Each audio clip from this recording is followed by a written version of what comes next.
Hello my dear ones. आज इस video में मैं बात करने वाली हूँ हर्टफुल फीलिंग्स के बारे में। लोग मुझसे अक्सर पूछते हैं कि आजकल लोग बहुत हर्ट करते हैं, कैसे बचें इस हर्ट से, क्या करें कि कोई हमें हर्ट ना कर पाए। आजकल लोग ना छोटी छोटी बातों पर इतना हर्ट कर देते हैं, मेरे लिए तो बहुत मुश्किल है उस हर्ट को रिलीज़ करना।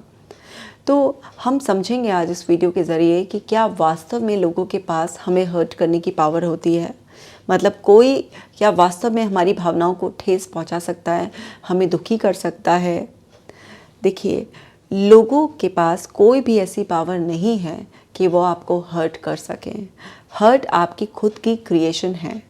जिस तरह से आप और इमोशंस क्रिएट करते हैं अपने अंदर, उसी तरीके से हर्ट भी आप खुद ही क्रिएट करते हैं, क्योंकि किसी दूसरे इंसान के पास बिल्कुल भी पावर नहीं है कि वो आपको हर्ट कर सके। वो सिर्फ इतना कर सकता है कि वो एक्सटर्नल वर्ल्ड में कुछ इस तरीके का स्टिमुलस क्रिएट कर सकता है जिसकी इंटरप्रिटेशन आपकी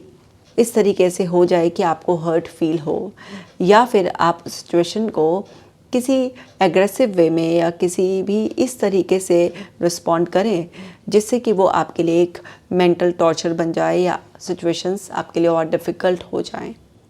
या फिर वो कुछ अनएक्सेप्टेबल हो जाए सोशली, मॉरली, किसी भी तरीके से, तो आप हर्ट हो सकते हैं। क्योंकि कोई भी आपके इमोशनल वर्ल्ड तक पहुंच ही नहीं सकता। इमोशंस आपके अंदर की खुद की क्रिएशन है। हम किसी भी सिचुएशन में किसी भी पर्सन के साथ होते हैं तो वो सिचुएशन जस्ट एक ट्रिगर, एक स्टिमुलेंट होती है हमारे लिए। इसी तरीके से कोई भी पर्सन जस्ट एक ट्रिगर का रोल प्ले कर सकता है, लेकिन उस ट्रिगर को मिलने के बाद हम उसे कैसे हैंडल करते हैं इस बात पर डिपेंड करेगा कि टफ़ से टफ़ सिचुएशन में भी हम हर्ट होंगे या फिर हम अपने आप को हर्ट होने से बचा लेंगे। कोई इंसान, जैसे फॉर एग्ज़ाम्पल अगर कोई है मेरे लिए कुछ अपशब्द का इस्तेमाल करता है, कोई मुझे भला बुरा कहने की कोशिश करता है, या समझिए कोई मुझे गाली दे देता है।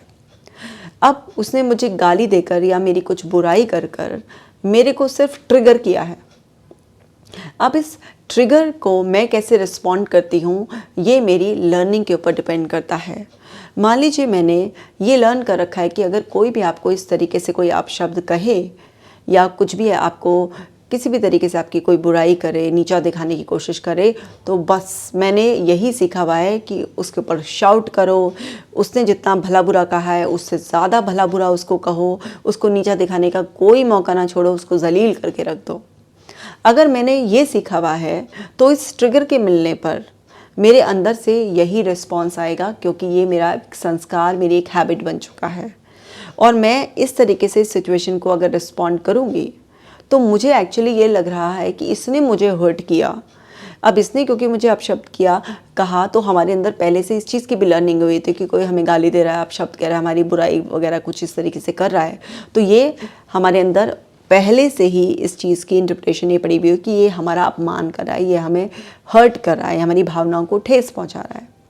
और फिर उस ट्रिगर के मिलने पर जो इंटरप्रिटेशन अंदर इस तरीके से पड़ी हुई थी उससे हम ट्रिगर हो रहे हैं, और हमारा जो एक हैबिट बना हुआ है हमने इस तरीके से रिस्पॉन्ड किया। तो अब मुझे ऐसा लग रहा है कि सामने वाले ने मुझे हर्ट किया ऐसा करके, क्योंकि मेरे अंदर इससे रिलेटेड ये इंटरप्रिटेशन पड़ी हुई थी। अब वो प्रीवियस इंटरप्रिटेशन पड़ी हुई थी और मेरा एक रिस्पॉन्ड करने की लर्निंग भी पड़ी हुई थी। तो मुझे ये लग रहा है कि दूसरे ने मुझे हर्ट किया ऐसे कहकर, और अब मैं अपना बदला ले रही हूँ, मैं उसको हर्ट कर रही हूँ इस तरीके से। बट दोनों ही कंडीशन में सिर्फ कौन हर्ट हो रहा है? सिर्फ मैं हर्ट हो रही हूँ। पहले जो मेरे अंदर एक ये इंटरप्रिटेशन पड़ी हुई थी, मैंने उसको ठीक नहीं किया कि कोई सामने वाला आपकी बुराई कर रहा है या कोई सामने वाला आपको कुछ अपशब्द कह रहा है, तो उसकी इंटरप्रिटेशन ये थी कि ये आपका अपमान है और ये इसने आपको नीचा दिखाया है, इसने आपको दुख पहुंचाया है। मैंने उसको भी ठीक नहीं किया, और मैंने अपनी इस जो हैबिट बनी हुई थी, एक लर्निंग हुई हुई थी कि इस सिचुएशन को ऐसे रिस्पॉन्ड करते हैं, मैंने उसको भी ठीक नहीं किया। इस वजह से मैं हर्ट हुई। लेकिन अगर मैं ये जिम्मेदारी ले लूँ कि मेरे इमोशनल वर्ल्ड में जो कुछ भी होगा वो मेरी मर्ज़ी से ही होगा सिर्फ, और मेरे को अपनी लाइफ में हर्ट क्रिएट होने ही नहीं देना है, और मैंने इस बात को रिस्पॉन्सिबिलिटी ले लूँ, तो सबसे पहले मुझे क्या करना पड़ेगा? जब भी कोई इंसान मुझे इस तरीके से कुछ भी भला बुरा कहकर ट्रिगर करने की कोशिश कर रहा है, तो सारा कंट्रोल मैंने अपने आप लेना है।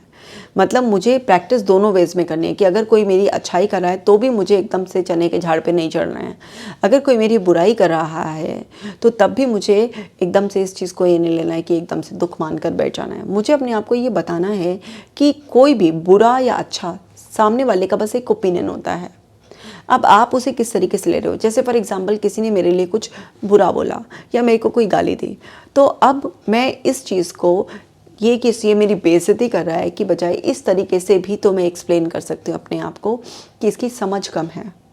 और जिस तरीके से इसकी समझ कम है, इसको इतना समझ नहीं है कि किसको क्या कहना चाहिए और क्या कहने से बचना चाहिए।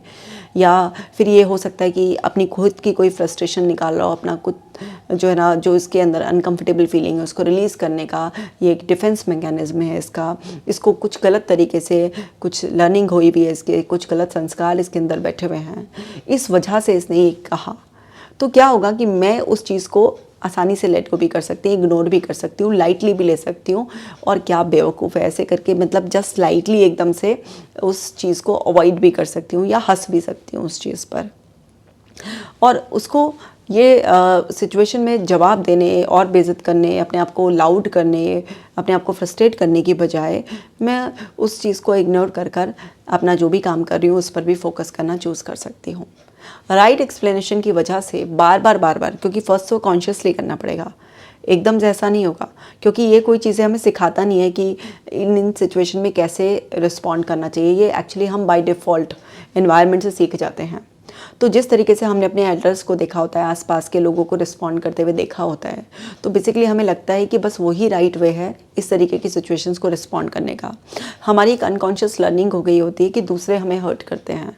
जबकि ऐसा नहीं होता। दूसरे हमें हर्ट नहीं करते हैं, हर्ट हमारे अंदर खुद क्रिएट होता है हमारी अंडरस्टैंडिंग की वजह से, कि किस तरीके से हम क्या एक्सप्लेन करते हैं, क्या अंडरस्टैंड करते हैं। किसी दूसरे की इतनी कोई रीच नहीं होती कि हमारे इमोशनल वर्ड तक पहुँच जाए, लेकिन क्योंकि हमने ऐसा देखा होता है, ऐसा सुना होता है, दूसरों को इस तरीके से हम बिहेवियर करते हुए ही अपने आसपास पाते हैं, तो हमें लगता है कि यही होता है कि दूसरे ही हमें हर्ट करते हैं और दूसरों को इस तरीके से इस सिचुएशन में रिस्पॉन्ड करने का बस यही तरीका होता है। तो हम एक्चुअली कभी अपने ऊपर रिस्पॉन्सिबिलिटी लेते नहीं, कभी अपने आप को चेंज करना ही नहीं चाहते हैं, कभी अपने रिस्पॉन्सेस, अपनी एक्सप्लेनेशन सुधारना ही नहीं चाहते हैं, और फिर पूरी ज़िंदगी हम इसी जो है ना धोखे में रहते हैं कि दूसरा हमारे दुखों का कारण है, दूसरा ही हमारे को बुरा महसूस करा सकता है और उसके पास इतनी पावर है। जबकि हम चाहें तो अपने आप को डेवलप करके राइट अंडरस्टैंडिंग के साथ इतना एम्पावर कर सकते हैं कि हम दूसरे से ये पावर जो उसके पास थी नहीं, बस हमें एक भ्रम था कि उसके पास पावर है, और मान लीजिए आप मानते भी हैं तो आप उसे छीन सकते हैं। फिर कोई भी आपको कुछ भी कहेगा या आपके लिए कुछ लाइक ऐसी मुश्किल परिस्थितियां पैदा भी करेगा, तब भी आप रिलैक्स रह सकते हैं, बल्कि और दूसरा ही परेशान हो जाएगा कि मेरे इतना सब कुछ करने पर भी ये बंदा ट्रिगर क्यों नहीं हो रहा है। तो आपको ये समझना होगा कि किसी भी इंसान के पास इतनी पावर है ही नहीं कि वो वास्तव में आपको दुख पहुंचा सकता है। आपके सारे दुख का, आपके सारे के सारे जो अनकंफर्टेबल फीलिंग्स हैं उसके लिए सोलोली आप ही रिस्पॉन्सिबल होते हैं। आप अपनी ज़िंदगी के मालिक हैं। आप जब चाहें किसी भी टफ़ से टफ़ सिचुएशन में जहाँ पर लोग आपके खिलाफ भी हैं या सारी परिस्थितियाँ कुछ विपरीत जा रही हैं, कुछ भी ऐसा हो रहा है जहाँ पर सब अरेंजमेंट है कि बस अब एक पर्सन टूटकर बिखरने वाला है, फिर भी आप अपने आप को संभाले रख सकते हैं, सिर्फ ये रिस्पॉन्सिबिलिटी लेकर कि मेरे इंटरनल वर्ल्ड में जो कुछ भी घटेगा वो मेरी मर्ज़ी से घटेगा, क्योंकि इस एक्सटर्नल वर्ल्ड पर तो मेरा कोई कंट्रोल है नहीं, लेकिन इस इंटरनल वर्ल्ड पर जो मेरे अंदर है इस पर मेरा पूरा कंट्रोल है, क्योंकि यहाँ की जो ओनरशिप है वो मेरे पास है। तो कोई भी आएगा वो मेरे कॉन्शियस गेट तक आएगा, किसी का भी कोई सजेशन है, कोई भी ओपिनियन है, वो सब मेरे कॉन्शियस गेट तक आएगा, लेकिन उसको फिल्टर करके मुझे अपने अंदर प्लेस देना है। तो जब आप अपना कॉन्शियस फिल्टर यूज़ करने लगते हो कि किस चीज़ को मैं महत्व दूं और किस चीज़ को मैं तुरंत इग्नोर कर दूं, क्योंकि मैं जिस भी चीज़ को अंदर जाना अलाउ कर दूंगी तो वो चीज़ अंदर रहेगी, तो वो अभी नहीं, वो बाद में भी कभी डैमेज कर सकती है। और फिर बार बार एक सर्टेन तरीके से रिस्पॉन्ड करने को, अगर हम एक सिचुएशन को रिस्पॉन्ड करते हैं तो उससे हमारी हैबिट भी तो फॉर्म हो रही होती है ना। और फिर हैबिट जब किसी चीज़ की पड़ जाती है तो उस हैबिट को बदलने में ही अपनी स्ट्रगल होती है। तो क्यों ना हम जो अपनी ख़राब हैबिट्स ऑलरेडी बन गई हैं सिचुएशंस को रिस्पॉन्ड करने की या ये समझने की कि दूसरे जो है ना हमारे किसी भी नेगेटिव इमोशन के लिए रिस्पॉन्सिबल हैं, तो उसको हम सुधारें और कुछ भी इस तरीके की गलत हैबिट्स और बनने से हम रोक दें। अपने रिस्पॉन्सेस भी सुधारें हम, और अपनी जो इंटरप्रिटेशंस निकालते हैं हम, जिस तरीके से एक्सप्लेन करते हैं अपने आप को,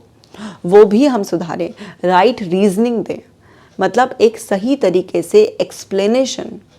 आपकी एक राइट स्टेट बनाती है, आपको एक राइट फ्रेम ऑफ माइंड में रखती है और आपके रिस्पॉन्सेस पर आपका कंट्रोल रहता है। मतलब आप कभी भी रिएक्टिव नहीं होते हैं,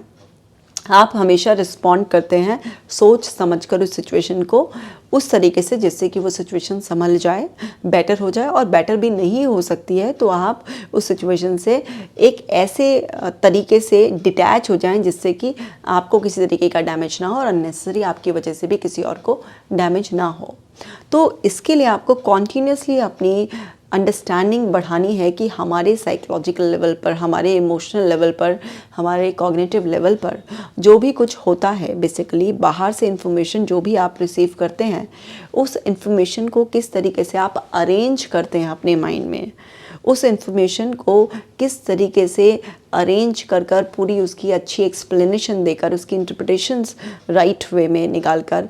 आप जब अपने दिमाग में उसको रखते हैं और उसको फॉलो करते हैं जब आप, तो उससे आपके पैटर्न्स राइट बनते हैं। मतलब बेसिकली हर चीज़ के लिए जब आप अपने आप को रिस्पॉन्सिबल मान लेते हैं, तो जब एक इंसान को रिस्पॉन्सिबिलिटी का एहसास होता है तो वहाँ पर वो क्या करता है, अपनी इमोशनल स्टेट को ठीक करने के लिए भी अपनी सेंस ऑफ रिस्पॉन्सिबिलिटी महसूस करता है। तो फिर आपके लिए अगर आपको टेम्परेरी कभी कुछ बुरा भी लग रहा है, किसी चीज़ से दुख भी हो रहा है, क्योंकि हम ह्यूमंस हैं, ऐसा कभी हो जाता है, हम अपने कारण से भी तो दुखी हो सकते हैं ना। कई बार हमसे ही जाने अनजाने किसी के लिए कुछ ऐसा निकल जाता है मुँह से, कुछ ऐसा हम कर देते हैं जिससे कि हमें दुख होता है, बाद में ऐसा लगता है कि नहीं हमें ऐसा नहीं बोलना चाहिए था, ऐसा नहीं करना चाहिए था। तो हम कभी भी ऐसे डाउन फील कर सकते हैं। या जो हमारे अपने होते हैं, जो क्लोज होते हैं, उनसे हमारी क्योंकि एक्सपेक्टेशंस होती हैं, हम उनसे इमोशनल लेवल पर हमारी वायरिंग बहुत स्ट्रॉन्ग हुई होती है, तो कुछ एक्सपेक्टेशंस होती हैं। और क्योंकि वहाँ पर भी हमारी अंदर यही बात बैठी हुई होती है कि ये मेरा अपना है, तो ये तो मेरी उम्मीद ज़रूर पूरे करेंगे ही, तो वहाँ पर भी कंडीशनिंग हमारी इसी तरीके से होती है। तो फिर वो पूरा नहीं हो पाता है तो हमें हर्ट होता है। ज़रूरी नहीं है कि कोई हर्ट करने के लिए आपको गालियाँ ही दे या कुछ भला बुरा ही कहे, कभी आपकी उम्मीदें भी पूरी नहीं होती हैं किसी से, तो भी आप हर्ट हो जाते हैं ना। अभी कुछ आपने एफ़र्ट डाले कहीं पर और वो एफ़र्ट्स उस तरीके से रिवॉर्डिंग नहीं हुए जैसे आपने चाहा था, तब भी आप हर्ट हो जाते हैं। तो हर्ट होने के लिए बहुत सारा इंतज़ाम इस एक्सटर्नल वर्ल्ड में होता है। तो कंडीशन चाहे कोई भी बन जाए, किसी भी तरीके की सिचुएशन सामने आ जाए या कुछ भी ऐसा हो जाए, आपको ये समझना है कि आपके इंटरनल वर्ल्ड में जो भी कुछ होगा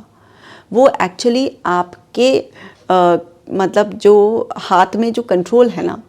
वो पूरा रहेगा, चाहे सिचुएशन कितनी भी वर्स से वर्स हो जाए। जब आप इस चीज़ को अच्छी तरीके से समझ लेते हैं तो आप बेसिकली अपने आप को टफ सिचुएशन में भी स्टेबल कर लेते हैं।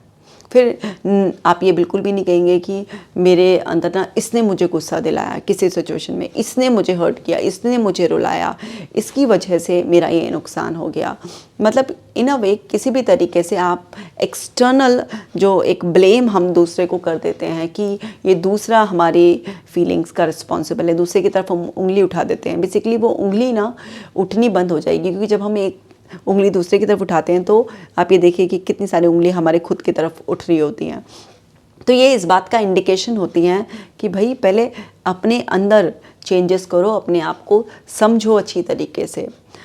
ये नहीं है कि बस लिया और अपनी अनकंफर्टेबल फीलिंग्स को रिलीज़ करने के लिए जस्ट आपने जो है ना उसके लिए एक्सटर्नल किसी भी चीज़ को, किसी भी पर्सन को दोष दे दिया। तो जब भी आप कभी हर्ट हो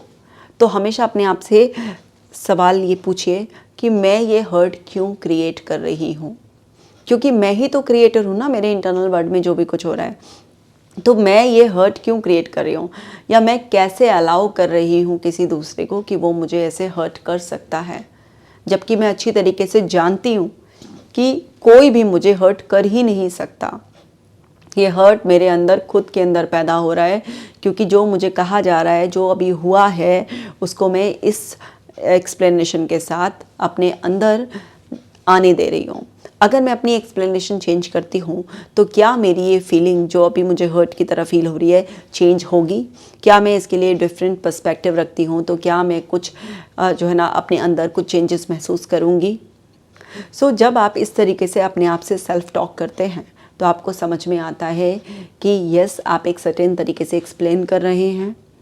इस वजह से आप ऐसा फील कर रहे हैं। जैसे ही आपकी एक्सप्लेनेशन चेंज होगी तो आपके अंदर की फीलिंग्स भी चेंज होगी। देखिए, जब भी ना हम ये मान लेते हैं कि दूसरा हमें हर्ट कर रहा है तो हम ना एक्चुअली अपने अंदर कुछ बदलाव करने पे हमारा ध्यान होता ही नहीं है, और हम सिर्फ एक्सटर्नल वर्ल्ड में उस लड़ाई में अपना टाइम वेस्ट करने लग जाते हैं जो कभी हम जीत नहीं सकते हैं। क्योंकि जैसे ही आपने अगर दूसरे को रिस्पॉन्सिबिलिटी दे दी कि भाई तुमने मुझे हर्ट किया है, तुम मेरे हर्ट का, तुम मेरे दुख का कारण हो, तो वहाँ पर क्या होता है कि सामने वाला डिफेंसिव हो जाएगा। वो अपने आप को बचाने के लिए आपको उल्टी सीधी रीजनिंग देगा, बात बढ़ती चली जाएगी और उससे कुछ भी नहीं निकलेगा। इवेंचुअली सिचुएशन और ज़्यादा वर्स हो जाएगी। लेकिन जैसे ही आप रिस्पॉन्सिबिलिटी ले लेते हो किसी भी अपने इस तरीके के जो इमोशन आपको हर्ट कर रहा है और आप पहल करने की कोशिश करते हो सिचुएशन को सुधारने की,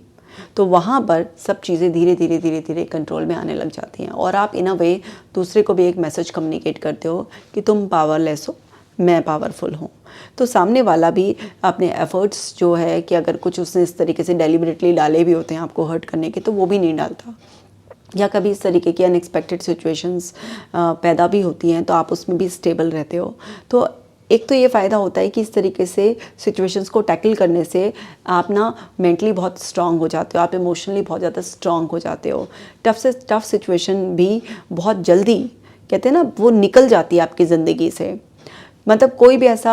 कॉज नहीं होता फिर जो आपको किसी भी तरीके से डिस्टर्ब कर सके। अदरवाइज़ इमोशंस जब आपको ओवर पार करते हैं तो आप इतना डिस्टर्ब होते हैं, आपकी हेल्थ भी सफ़र करती है, आपका वेल्थ भी सफ़र करता है, आपके रिलेशनशिप भी सफ़र करते हैं, और कई बार आप ऐसी अपॉर्चुनिटीज़ खो देते हैं जिनको खोने की वजह से आपको बाद में रिग्रेट होता है। तो इमोशनल लेवल पर जो क्योस फैलता है ना, वो बहुत कुछ आपसे छीन सकता है। तो इमोशनल लेवल पर उस क्योस को आपको बहुत जल्दी से क्लीन करना होता है, और इसको फैलाया भी आपने होता है और इसको आपको क्लीन भी खुद ही करना होता है। तो भाई, जब आपको अल्टीमेटली क्लीन भी खुद करना होता है तो फैलाना ही क्यों? क्योंकि अगर वो कोई और क्लीन कर सकता तो चलो कोई बात नहीं, कभी कभी फैला लिया, लेकिन जब अल्टीमेटली आपको ही को क्लीन करना होता है, आप ही को, कई बार इस तरीके से हम कहते हैं ना कैजुअली, अरे भाड़ में जाए, बहुत हो गया, अब नहीं सोचना मुझे इस बारे में। जब यही इवेंचुअली आपको कहना है तो पहले भी इतना सोच कर टाइम ही क्यों वेस्ट करना? फिर भी आपने बाद में मेडिटेशन करके, ब्रीदिंग करके अपने आप को रिलैक्स करना है, तो पहले अपने आप को बॉदर ही क्यों करना? फिर भी आपको जो है ना दूसरे को फॉरगिव ही करना है, तो पहले ही उसके लिए ग्रजेस क्यों रखना? तो हमें ये समझना है कि जैसे ही हमने यहाँ पर अपने दिमाग में बिठा लिया पूरा अच्छी तरीके से कि कोई भी मेरे को हर्ट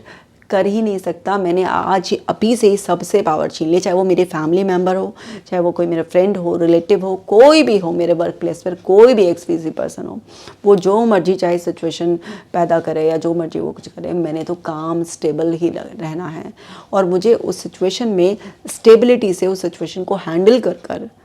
अगर किसी ने एफर्ट डाले भी होंगे इस तरीके से कि मेरी लाइफ में कुछ प्रॉब्लम करने के, तो उसके एफर्ट्स फेल करने हैं। क्योंकि जितना आप स्टेबल रहते हैं उतना ज़्यादा बेटर वे में आप अपनी लाइफ को हैंडल कर पाते हैं। जितना आप पैनिक कर जाते हैं छोटी छोटी बातों पर, तो उससे ना लोगों को भी ना आपका पैटर्न पता चल जाता है कि इसको ज़रा सी सुई चुभाओ, ज़रा सा ये बात कहो, या इसकी ज़रा सी ये बात ना मानो, ज़रा सा इस बात को ऐसे ट्विस्ट करके बताओ, और बस ये तो गई है, ये तो गया। और फिर लोग ना आपका एडवांटेज लेने लग जाते हैं, आपको यूज़ करने लग जाते हैं, आपकी लाइफ में हर्डल्स इस तरीके से पैदा कर सकते हैं। लेकिन जो इंसान हर सिचुएशन में स्टेबल रहता है, उसका कोई क्या बिगाड़ेगा? उसका कोई कुछ नहीं बिगाड़ सकता। तो ये टफ़ ज़रूर है शुरुआत में इस तरीके से ट्रेन करना, लेकिन आप जैसे ही कंसिस्टेंसी से इस चीज़ की ट्रेनिंग देंगे तो ये असंभव नहीं है। आपका माइंड इस तरीके से भी ट्रेन हो जाएगा और ये भी आपके लिए एक दिन आसान हो जाएगा और फिर आप एक स्टेबल पर्सन की तरह हैप्पीली कॉन्फिडेंटली अपनी लाइफ को बहुत अच्छी तरीके से जी पाएंगे। शुरुआत में जो चीज़ें मुश्किल लगती हैं ना, अगर आप कंसिस्टेंसी से उन्हें सीखते रहते हैं तो वो आपके लिए लाइफ टाइम बहुत रिवॉर्डिंग होती हैं। तो अपने इमोशंस पर मास्टरी करना और इस तरीके से अपने आप को समझाना और लाइफ का कंट्रोल अपने हाथ में ले लेना, ये स्टार्टिंग में बहुत स्ट्रगलिंग होगा, लेकिन ये इवेंचुअली आपको एक ऐसा पर्सन बना देगा जिससे कि आप अपनी लाइफ पूरी हैप्पी इमोशंस के साथ, पूरी स्टेबिलिटी के साथ, पूरे कॉन्फिडेंस, पॉजिटिविटी के साथ, ग्रैटिट्यूड की फीलिंग के साथ जिएंगे और आप अंदर अंदर बहुत ही ज़्यादा सेटिस्फाइड होंगे। तो उम्मीद करती हूँ कि आपको अच्छे से समझ में आ गया होगा कि आपको कैसे चेंज करना है और इसी प्रोसेस को और इफ़ेक्टिव बनाने के लिए आप ब्रीदिंग एक्सरसाइजेस, मेडिटेशन, अफर्मेशंस करना चाहते हैं जिसमें आप अपने आप को इस तरीके के सजेशंस दें कि मेरी लाइफ का कंट्रोल मेरे पास है, मैं पावरफुल हूँ। आप इस तरीके का प्रैक्टिसेस करना चाहते हैं तो आप मेरी ऐप को डाउनलोड कर सकते हैं जो कि आपको आईफोन में, एंड्रॉयड फ़ोन में, दोनों में मिल जाएगा। आप जैसे ही डॉक्टर कशिका जैन टाइप करेंगे तो ऐप आ जाएगा, उसको डाउनलोड कर लीजिए और अपने आप को इस तरह से एम्पावर कीजिए। इस वीडियो को बाकी लोगों के साथ भी शेयर करना है और कमेंट कर मुझे भी बताना है कि आपको ये वीडियो कैसा लगा। मैं मिलूँगी आपसे नेक्स्ट वीडियो में, तब तक आप अपना ख्याल रखिएगा।